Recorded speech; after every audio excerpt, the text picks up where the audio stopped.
Verse 14. So Abram rose early in the morning and took bread and a skin of water and gave it to Hagar, putting it on the shoulder along with the child, and sent her away. And she departed and wandered in the wilderness of Beersheba. So what does Abram do, rising early in the morning?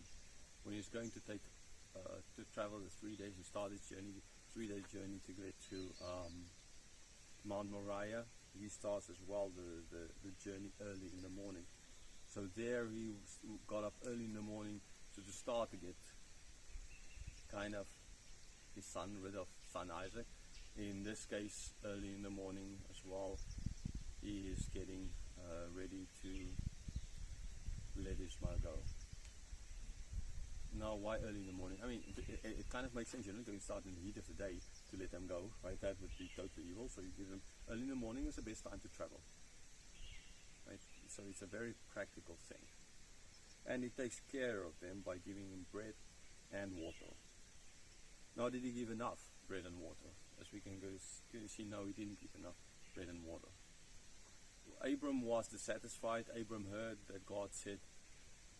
So I don't believe Abram was here that emotionally troubled per se. I think it's more for a practical reason. And he provided. And he, maybe because as well, he believes that God will provide. Like he believes that God will provide for a sacrifice instead of his son. Or if he didn't, that's what he told his son. But more that God can bring him back from dead.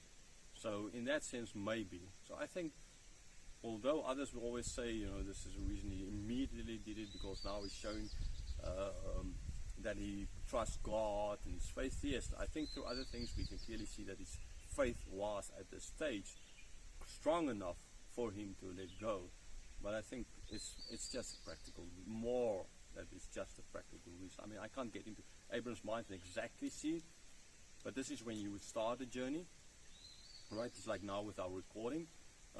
I wake up every morning at 6 o'clock here. While in Yangon I don't, luckily. So you want to do this recording early in the morning when it's cool out. Okay? And so it's just a practical thing. And in the same way here as well. I think this is more practical. I've read that people said, theologians, they just think of Abram and how he was so distraught that he ultimately didn't provide enough food and water for them. If he wasn't so distraught, he would have provided more food and water for them.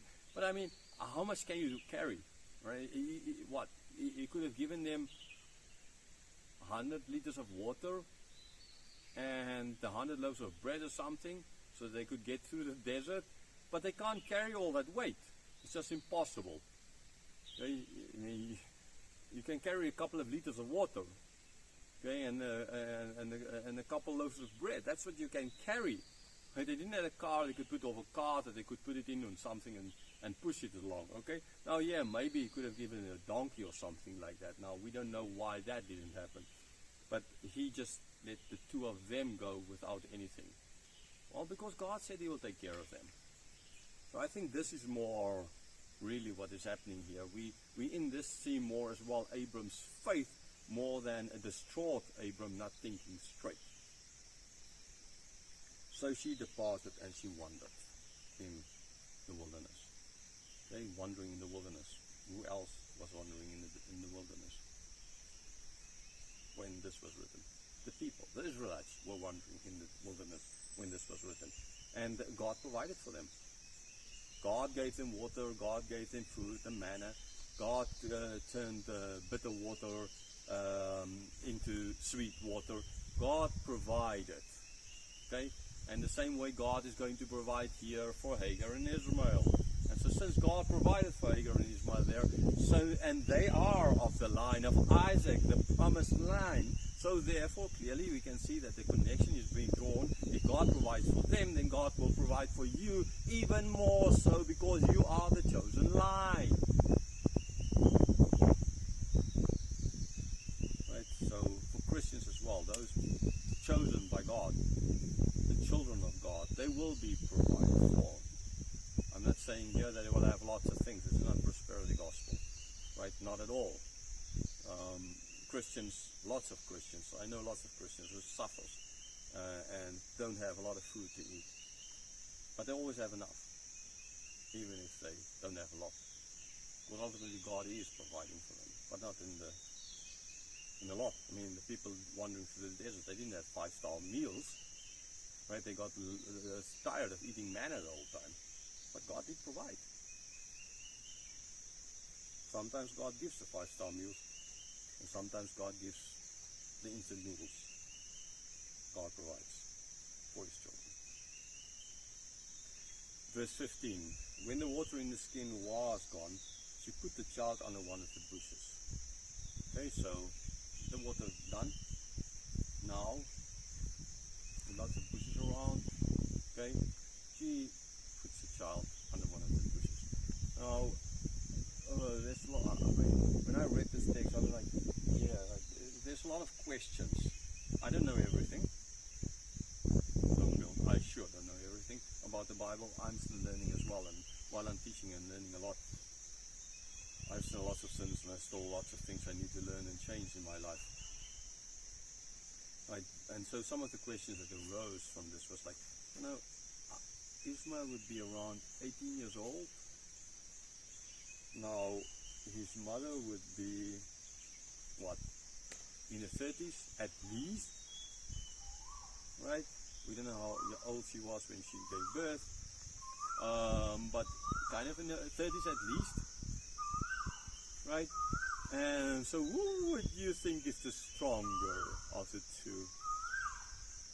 Hagar or Ishmael? Now, I would surely put the 18-year-old boy in as stronger than a woman in her 30s. Now, I know there are exceptions to this, because I know some 18-year-olds who can't lift a rock that weighs a kilogram or something like that, right? And some 30-year-old women who can lift hundreds of kilograms, not hundreds of kilograms, but 100 kilograms, weightlifters, etc.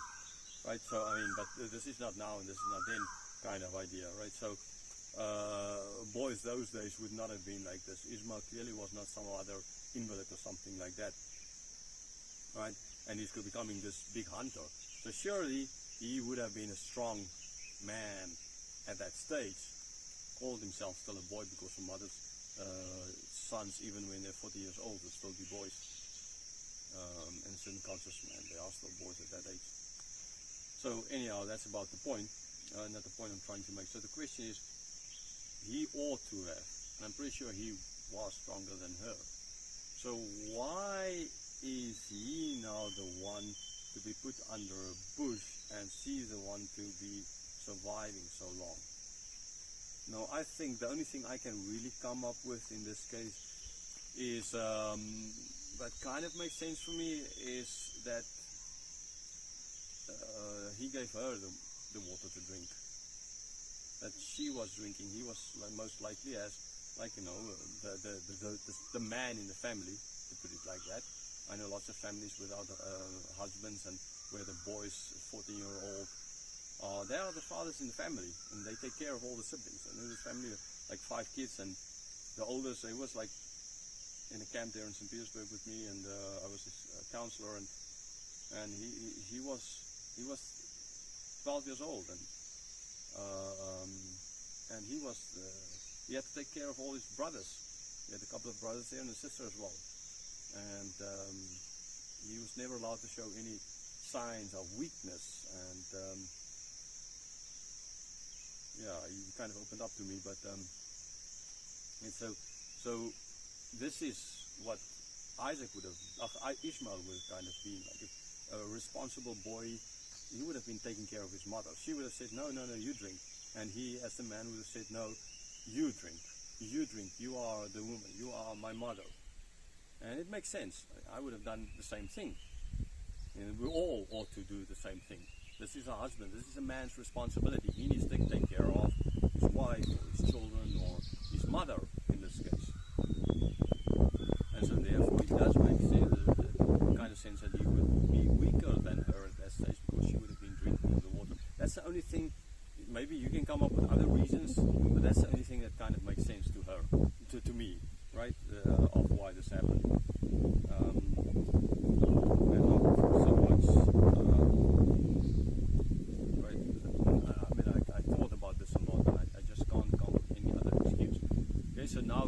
want to send it under a bush, and maybe at the same time he didn't want his mother to see how he is suffering, how he is going to die. He wanted to spare her this.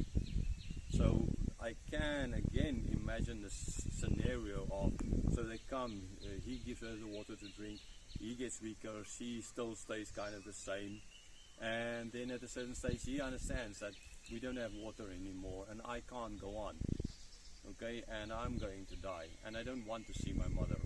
So you can understand that he would have told her to go and not see him dying, not hear him.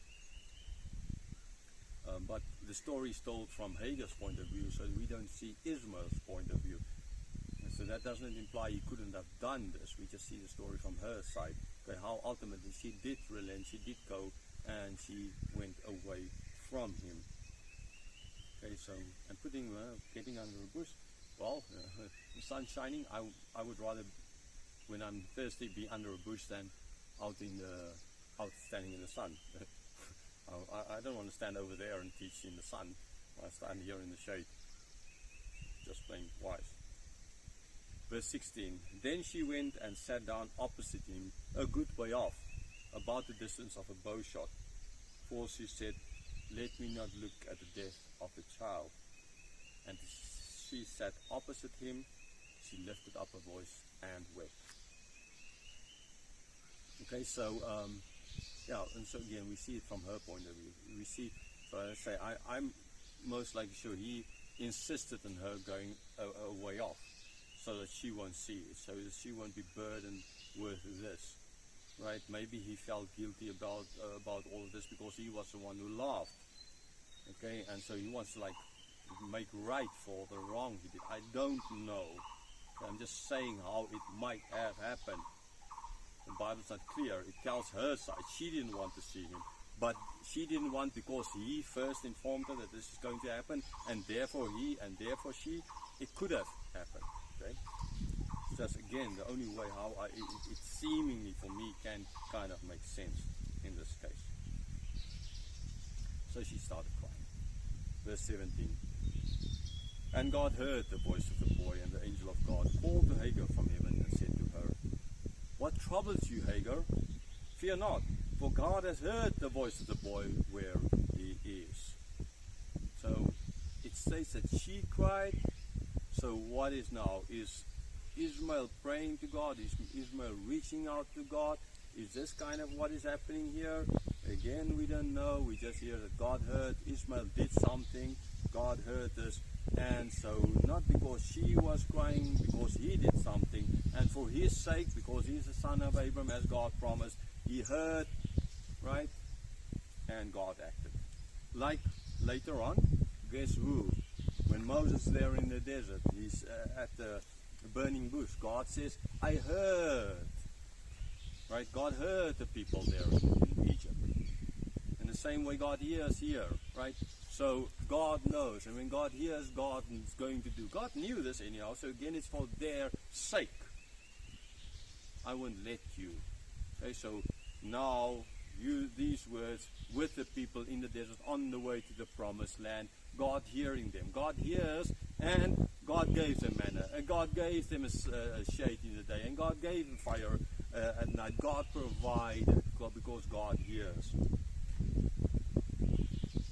And God told her to not fear because he is with her. Right? God heard. God will take care. God promised. Like the chapter started. Everything as God said, he did. A year later she gave birth. Like God promised Abraham, and here comes the and we see God at work. Verse 18.